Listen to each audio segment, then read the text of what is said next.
মুর্শিদাবাদ লোকসভা কেন্দ্রে সিপিএম এর প্রার্থী হলেন দলের রাজ্য সম্পাদক মোহাম্মদ সেলিম। সিপিএম এর ইতিহাসে দ্বিতীয় রাজ্য সম্পাদক তিনি, যিনি ভোটে লড়বেন। সাধারণত সিপিএম এর রাজ্য সম্পাদকরা নির্বাচনে দলীয় প্রার্থী হতেন না। দীর্ঘদিনের রেওয়াজ ভেঙে 2016 সালে বিধানসভা নির্বাচনে নারায়ণগড় আসন থেকে লড়েছিলেন তৎকালীন রাজ্য সম্পাদক সূর্যকান্ত মিশ্র।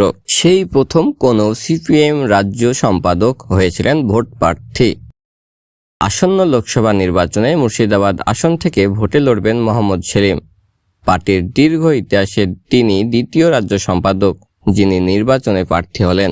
অবিভক্ত কমিউনিস্ট পার্টি বা সিপিআই ভেঙে 1964 সালে তৈরি হয় মার্ক্সবাদী কমিউনিস্ট পার্টি বা সিপিএম। প্রথম রাজ্য সম্পাদক প্রমোদ দাশগুপ্ত কখনো ভোটে লড়েননি। তার মৃত্যুর পর রাজ্য সম্পাদক হন সরোজ মুখোপাধ্যায়।